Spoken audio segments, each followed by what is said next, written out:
I used to think my father was a hero. Strong, reliable, the kind of man who'd never break a promise. I was wrong about all of it. Welcome to the last lesson. I'm so glad you're here. If this is your first time, hit subscribe.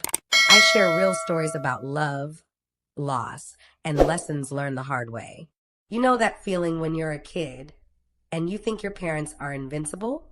Like nothing could ever shake them, nothing could ever break the world they built for you? That's how I felt about my dad. His name was Michael. Everyone called him Mike. He was the kind of father who showed up to every school play, even the terrible ones where I forgot half my lines.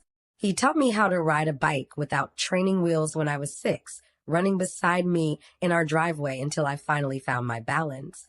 I can still hear his voice. Asterisk, I've got you, sweetheart. I've always got you. Asterisk. And I believed him. Our family wasn't perfect, but it was ours. Sunday dinners were sacred. Mom would cook her famous lasagna, and we'd sit around the table for hours, talking, laughing, arguing about which movie to watch later. Dad would always let me pick. Even when I chose the same animated movie for the 100th time, he'd settle into the couch beside me and pretend he wasn't bored. Mom's name is Catherine, but Dad always called her Kathy. The way he said her name back then, it sounded like music, like she was the only woman in the world. They'd been together since college, one of those love stories people make movies about. High school sweethearts who actually made it. 20 years of marriage, 20 years of history. I was their only child. Maybe that's why I noticed everything. Maybe that's why I saw the cracks before they became earthquakes. I was 16 when things started changing. It was subtle at first, the kind of shift you feel in your gut, but can't quite name. Dad started working late more often. Not once or twice a week, almost every night. He'd come home after dinner, smelling like cologne I didn't recognize, and go straight to his office. Mom would plate his food in silence, and I'd watch her face as she wrapped it in plastic and put it in the fridge. She never said anything, but her eyes did. Then came the phone calls. Dad would be watching TV with us, and his phone would buzz, and he'd glance at the screen with this look. It's hard to describe. Like he was somewhere else. Like we weren't even in the room. He'd stand up, mutter something about work, and take the call in the garage or the backyard. I remember asking Mom once, "Why does Dad always have to work so much?" She smiled, but it didn't reach her eyes. "Your father's just busy right now, honey. That's all." But it wasn't just that. There were the business trips. Sudden ones. Dad would announce at dinner that he had to fly to Chicago or Atlanta or Denver for a conference. He'd be gone for 4 days at a time. I didn't think much of it at first. He'd always traveled for work. But the frequency increased. And every time he came back, he seemed lighter, happier, like being away recharged him. Meanwhile, Mom seemed to be disappearing. She started losing weight, not in a healthy way, in a way that made her clothes hang loose on her frame. Her laugh became rarer. She stopped wearing makeup most days. I'd catch her staring out the kitchen window, her coffee growing cold in her hands, lost in thoughts she wouldn't share. I was too young to understand what I was watching, but old enough to feel the weight of it. The worst part? Dad seemed oblivious. Or maybe he just didn't care.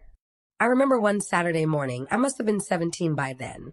I came downstairs and found Mom at the kitchen table with his credit card statement spread out in front of her. Her hands were shaking. "Mom, what's wrong?"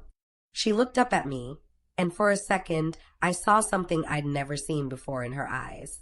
Fear. Raw, unfiltered fear. "Nothing, baby. Just balancing the accounts." She folded the papers quickly and smiled. That fake smile again. "Go get ready. We're going shopping today, remember?" But I'd seen the highlighted charges. Restaurants I'd never heard of. Hotels in cities Dad had never mentioned visiting. Flowers from a boutique shop that definitely hadn't sent anything to our house. I didn't ask. Maybe I didn't want to know. Around that time, I started noticing other things. Small things that added up. The way Dad's phone was always face down on the table now. The way he changed his passcode, something he'd never done before. The way he started showering immediately when he got home from work, even before saying hello to us. And then there was the perfume. I noticed it one night when I hugged him goodbye before he left for another business trip. It wasn't Mom's scent. It was something sweeter, younger. Something that made my stomach turn, even though I couldn't explain why. Dad, you smell different, I said, pulling back. He laughed it off. Probably just the new detergent your mom bought. You know how she likes to switch things up. But I looked at Mom and she wasn't smiling. She was staring at him with this expression I'd never seen before. Like she was looking at a stranger. I should have said something. Should have asked more questions. Should have demanded answers. But I was 17, and part of me was terrified of what those answers might be. So I stayed quiet. I watched my mother fade. I watched my father drift further away. And I told myself it was just a rough patch. That all marriages go through difficult seasons. That the man who taught me to ride a bike and held me during thunderstorms would never do anything to truly hurt us. I was so naive. The truth is, I was watching my family die in slow motion, and I didn't even know it yet. Because the real story hadn't started, the betrayal was still waiting in the shadows. And when it finally stepped into the light, it would change everything I thought I knew about love, trust, and the man I'd called my hero for 17 years. But that comes next. I'll never forget the date. March 14th. It was a Tuesday. Tuesdays were supposed to be boring. Homework, leftover dinner, maybe a Netflix show before bed. Safe, predictable, normal. But that Tuesday destroyed normal forever. I came home from school around 4 in the afternoon. The house was too quiet. Not the peaceful kind of quiet, the kind that makes your skin prickle. The kind that tells you something's wrong before your brain catches up. Mom's car was in the driveway. She was never home this early. She worked at a dental office downtown and usually didn't get back until 6. I pushed open the front door. Mom. No answer. I walked through the living room, my backpack still on my shoulders, and that's when I heard it. A sound that made my blood run cold. Crying. Not soft, delicate crying. This was raw, guttural sobbing. The kind that comes from somewhere so deep, it sounds like it's tearing you apart from the inside. I dropped my backpack and ran upstairs. She was in their bedroom, hers and Dad's, sitting on the floor with her back against the bed. Her phone was in her lap, screen still glowing. Her face was blotchy and red, mascara streaking down her cheeks. She looked up when I came in, and I saw something in her eyes that made me want to run. Devastation. Complete and utter devastation. Mom, what happened? Are you hurt? Is someone? He's been lying to us. Her voice was barely a whisper. For 2 years. 2 years, and I was too stupid to see it. My heart stopped. What are you talking about? She held up her phone with a shaking hand. I found texts, pictures, emails, everything. I didn't want to look. Every cell in my body was screaming at me not to look. But I took the phone anyway. The messages were explicit, intimate, things I never wanted to read, let alone read about my father. Things no daughter should ever have to see. Missing you already. Last night was incredible. Can't wait to see you in Atlanta this weekend. You make me feel alive again. And pictures. God, the pictures. Dad with his arm around a woman who wasn't Mom. Dad kissing someone who wasn't Mom. The two of them in hotel rooms, at restaurants, on beaches I didn't recognize. The woman was younger than my mother. Prettier, maybe. Definitely more polished. Dark hair, perfect makeup, designer clothes. The kind of woman who looked like she'd never had a bad day in her life. Her name, according to the contact info, was Vanessa. I felt my legs give out. I sat down hard on the floor next to Mom, the phone still in my hand, scrolling through months and months of messages. The dates went back almost 2 years. Every business trip, every late night at work, every time he'd smiled at us over dinner and told us about his day. All of it. Lies. All of it. How did you find these? I whispered. His iCloud. Mom's voice was hollow. I was looking for photos from your birthday last year. I wanted to print one for your grandmother. And then I saw photos from dates he was supposed to be in meetings. I saw her. We sat there in silence. I don't know for how long. Could have been minutes. Could have been hours. Time felt broken. Then we heard the garage door open. Dad was home. Mom's entire body went rigid. He doesn't know I found out yet. What are you going to do? She looked at me, and I saw something I'd never seen before in my mother. Steel. Cold. Hard steel beneath all that pain. I'm going to make him say it to our faces. Dad walked in smiling. Actually smiling. Like he hadn't just blown up our entire world. Hey, my girls. Sorry I'm late. Traffic was a nightmare on the... He stopped. He saw us sitting at the kitchen table. Saw Mom's face. Saw the phone sitting between us. Screen up, showing his messages with Vanessa. The color drained from his face. Kathy. Don't. Mom's voice was eerily calm. Don't you dare say my name like that. Like you have the right. I can explain. Explain. She laughed, and it was the most broken sound I'd ever heard. You're going to explain 2 years of cheating? 2 years of lying to my face? 2 years of coming home and kissing me goodnight with her perfume still on your collar? I watched my father, my hero, shrink. He couldn't look at us. His hands were shaking. It's not, it just happened. I didn't mean for it to. Who is she? Mom's voice was like ice. Someone from work. It doesn't matter. IT doesn't matter. Mom stood up so fast her chair fell backward. You've been sleeping with someone from your office for 2 years, and it doesn't matter. Kathy, please. Can we talk about this privately? Not in front of... In front of your daughter? I said. My voice sounded strange. Distant. Like it was coming from someone else. You mean the daughter who's been watching you destroy her mother for months? The daughter who noticed the perfume, the phone calls, the lies? Dad finally looked at me. Really looked at me. And I saw it. Guilt. Shame. But not enough. Not nearly enough to make this okay. Sweetheart, you don't understand. Then help me understand. I stood up, facing him. Help me understand how the man who taught me what love looks like could do this. Help me understand how you could watch Mom fall apart and not care. I do care. I love your mother. You just love someone else more. The words came out flat. Matter of fact. Because that's what it was, wasn't it? Simple math. He'd chosen. The silence that followed was deafening. Then Dad said the words that changed everything. I'm in love with her. I'm sorry, but I am. And I think I need to leave. Mom made a sound I'll never forget. It wasn't crying. It was something primal. Something that came from the place where your heart breaks so completely. There are no words for it. You're leaving. She repeated it like she couldn't believe it. Like the words didn't make sense. 20 years. 20 years of marriage. A daughter. A home. A life.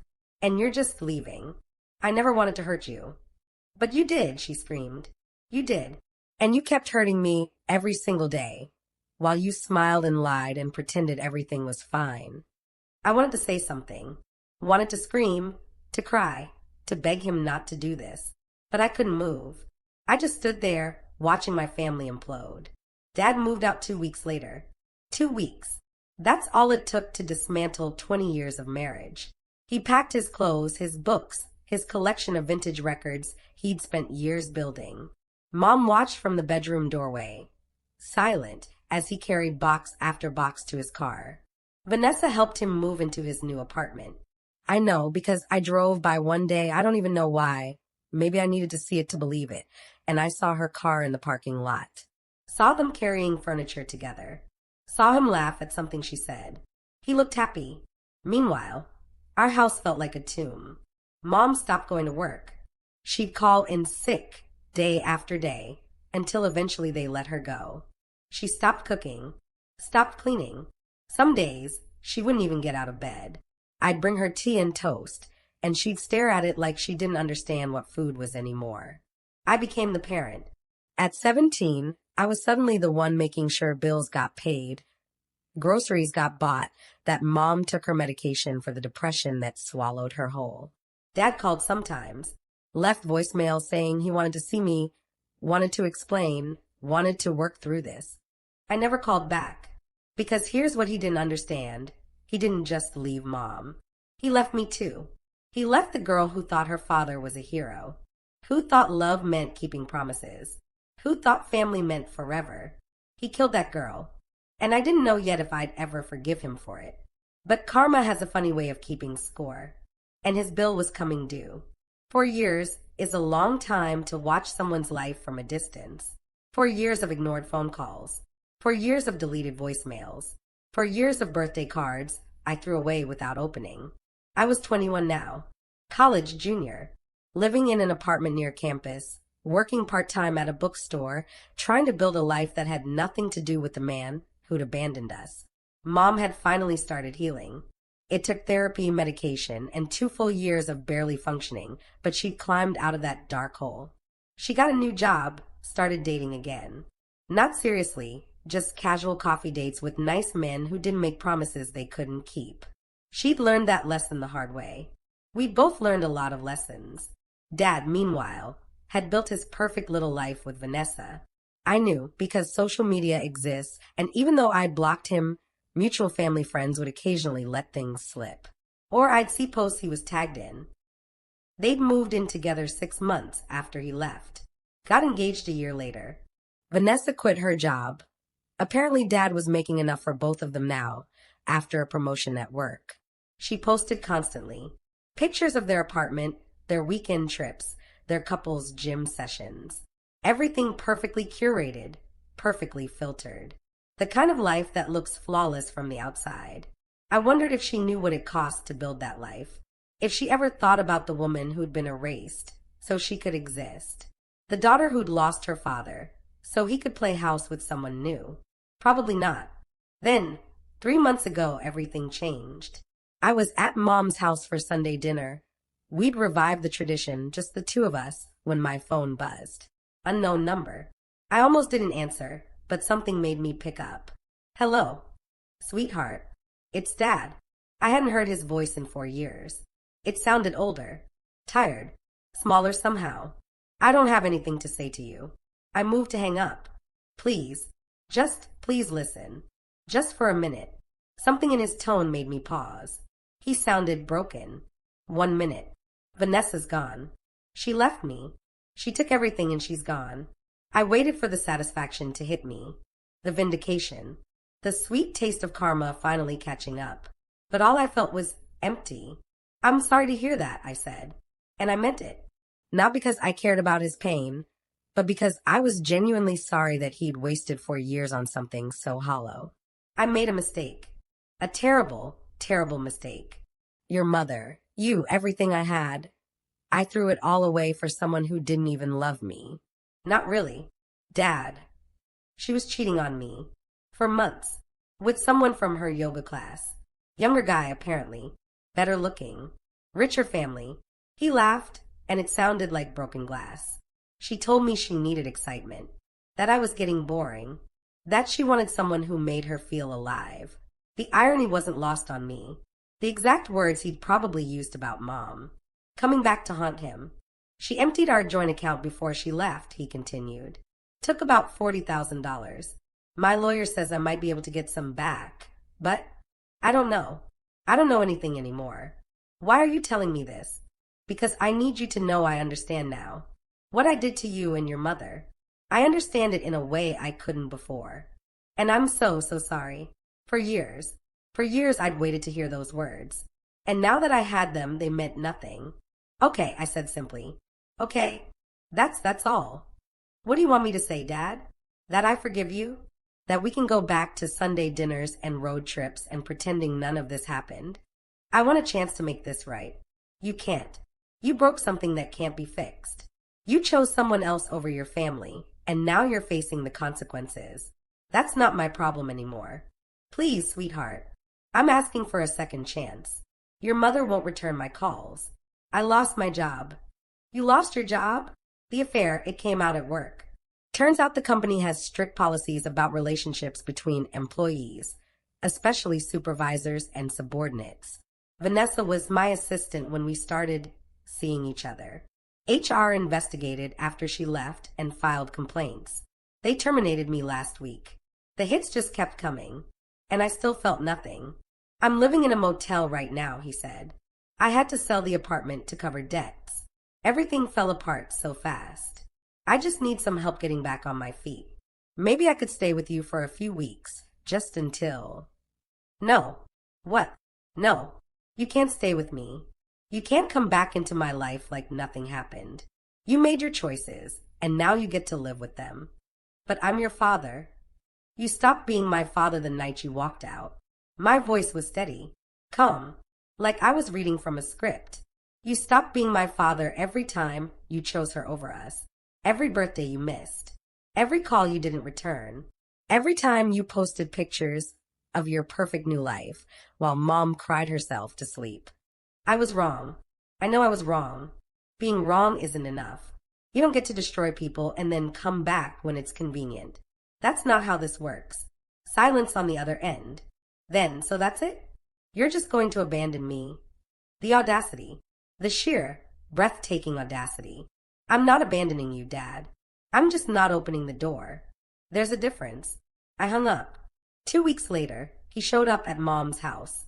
I was there, helping her plant flowers in the garden. It was a Saturday afternoon, sunny and warm. We were laughing about something stupid. Dirt under our fingernails, the radio playing old songs we both loved. Then we heard a car pull up. Dad stepped out looking like he'd aged 10 years. His hair had gone mostly gray. He'd lost weight, but not in a healthy way. His clothes were wrinkled. There were bags under his eyes so dark they looked like bruises. Kathy, he called out. Please, I just need to talk to you. Mom stood up slowly, brushing dirt off her jeans. I moved to stand beside her, ready to tell him to leave. But she put a hand on my arm. It's okay, she said quietly. I've got this. She walked to the fence that separated the driveway from the garden. Dad moved toward her, hope flickering in his eyes. Kathy, I'm so sorry. For everything. I know I don't deserve your forgiveness, but I'm asking anyway. I lost everything. My job, my home, the woman I thought I loved. I have nothing left. And all I can think about is what I had with you. What we built together. What I destroyed. Mom looked at him for a long moment. And then she smiled. Not a cruel smile. Not a triumphant one. Just peaceful. Michael, I forgave you a long time ago. Not because you deserved it, but because I needed to move on. But forgiveness doesn't mean I'm letting you back in. It just means I'm no longer carrying your mistakes. But where do I go? What do I do? That's not my problem anymore. You wanted a new life. You got one. What you do with the pieces is up to you. She turned and walked back to the garden. Back to me. Back to the life she'd rebuilt from the ashes he'd left behind. Dad stood there for a few more minutes, waiting maybe for one of us to change our minds, to cave, to rescue him. We didn't. Eventually, he got back in his car and drove away. I watched him go and realized something. I didn't hate him. I didn't even feel sorry for him. I just didn't feel anything at all. He'd become a stranger, a cautionary tale, a reminder of what happens when you trade real love for temporary excitement. And that was enough. Thank you so much for watching this story. If it resonated with you, please hit that subscribe button and turn on notifications. I share new stories every week about love, loss, and the lessons that change us. Leave a comment below sharing your thoughts. And remember, some doors, once closed, should stay that way. I'll see you in the next one.